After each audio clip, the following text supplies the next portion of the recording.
Selamat pagi, selamat mengawali hari ini, hari Kamis tanggal 11 Agustus 2022.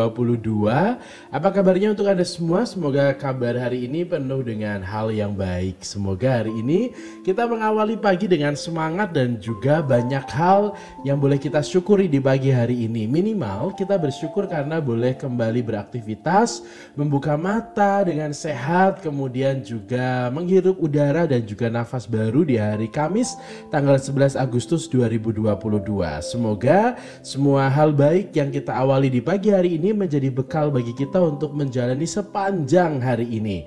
Hari ini gereja memperingati peringatan wajib Santa Clara, seorang perawan, dan bacaan Injil untuk hari ini adalah dari Injil Matius bab 21 dilanjutkan bab 19 ayat 1. Sekali peristiwa, datanglah Petrus kepada Yesus dan berkata, "Tuhan, sampai berapa kali aku harus mengampuni saudaraku jika ia berbuat dosa terhadap aku?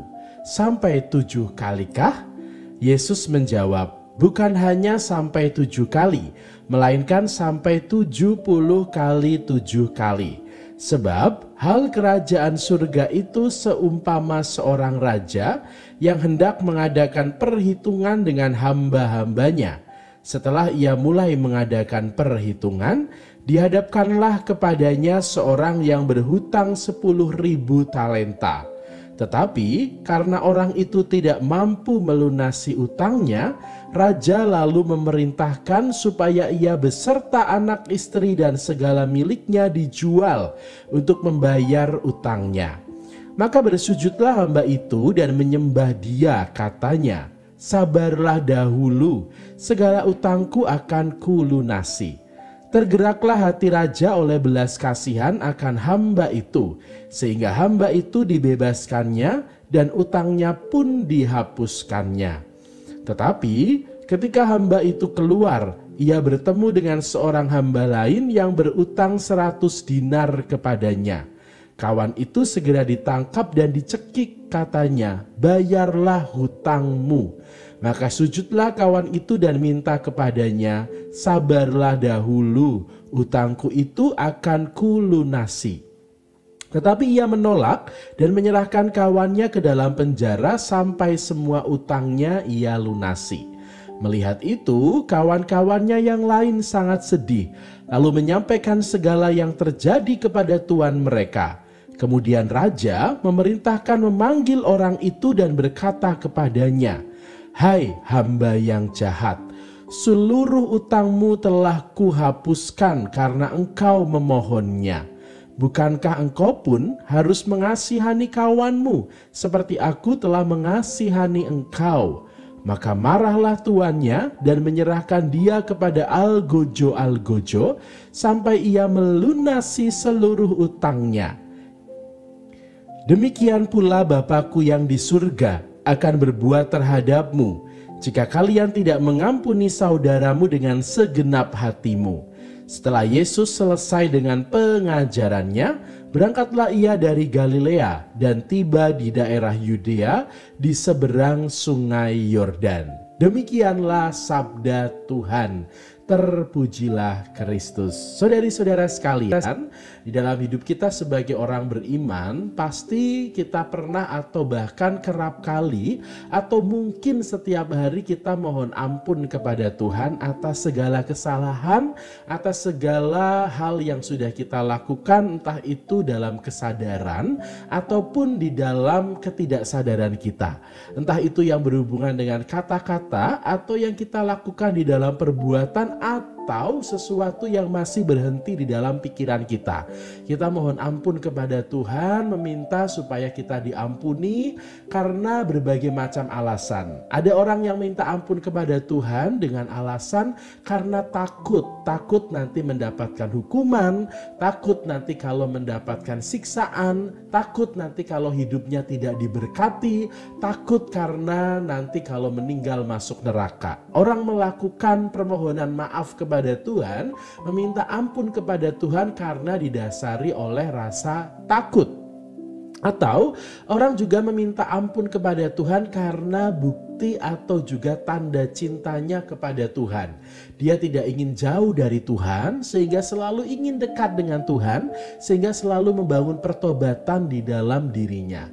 Dan kita pasti berharap Tuhan mengampuni dosa dan kesalahan kita. Kita mohon ampun atas dosa, kesalahan, menerima sakramen rekonsiliasi, pengakuan dosa, lalu minta ampun dan juga mendoakan doa tobat di saat kita merayakan Ekaristi, atau juga memeriksa batin dan minta ampun atas kesalahan sepanjang hari di dalam doa malam kita.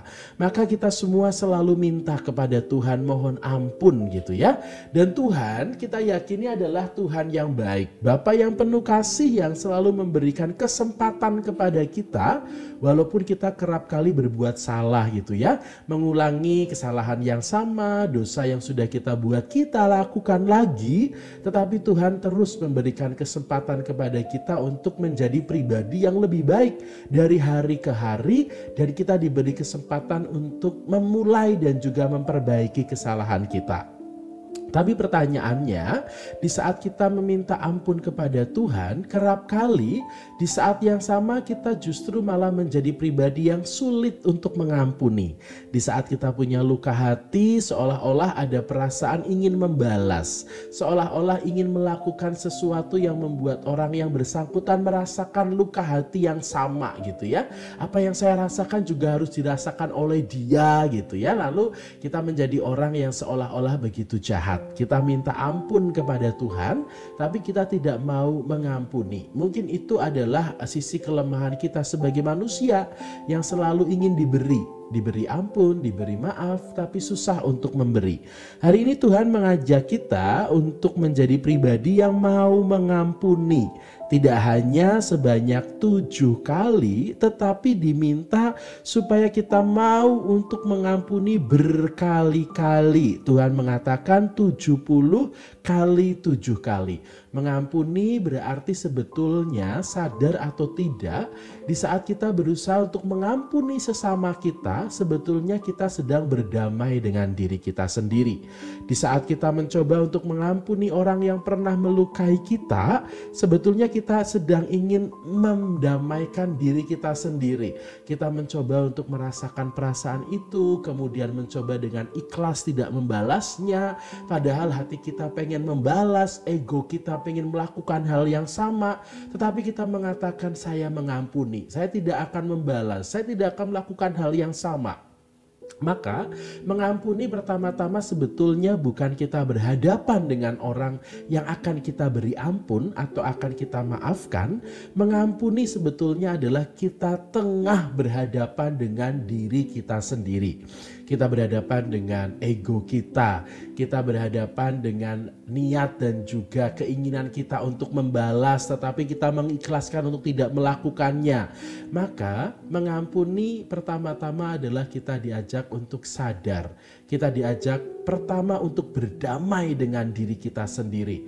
Maka tidak akan ada orang yang mampu untuk mengampuni orang lain kalau dirinya tidak punya rasa damai terhadap dirinya sendiri.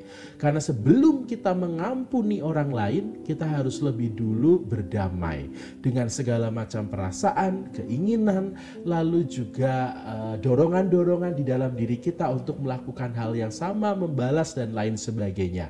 Maka saudari-saudara sekalian, sebetulnya setiap hari di dalam hidup kita, di saat kita minta ampun kepada Tuhan, atau di saat kita minta maaf kepada sesama, di saat kita memberikan maaf kepada sesama, pertama yang harus kita hadapi bukan pribadi yang lain, tapi yang harus kita hadapi adalah diri kita sendiri. Maka semoga hari ini menjadi hari yang indah untuk kita berhadapan dengan diri kita sendiri. Kita semakin mengenal diri kita sendiri, apa yang jadi kerinduan, apa yang jadi perasaan kita, apa yang ingin kita dapatkan, yang ingin kita lakukan. Semoga kita semakin mengenal diri supaya kita mampu untuk menurunkan ego diri kita masing-masing dan berusaha untuk dengan tulus dan ikhlas mengampuni sesama, karena kita pun selalu memohon dan mengharapkan pengampunan dari Tuhan. Selamat pagi, selamat menjadi berkat untuk hari ini, selamat bertemu dengan banyak hal-hal yang baik, selamat berkarya untuk Anda semua, dan selamat mengawali hari ini dengan segala macam aktivitas. Semoga kehangatan, sukacita ada di dalam diri Anda dan keluarga Anda, sehat-sehat selalu dan juga dilancarkan segala usaha dan juga rezeki serta pekerjaannya. Selamat pagi, salam dan juga berkat untuk Anda dan keluarga Anda serta semanggi, semangat pagi hari ini.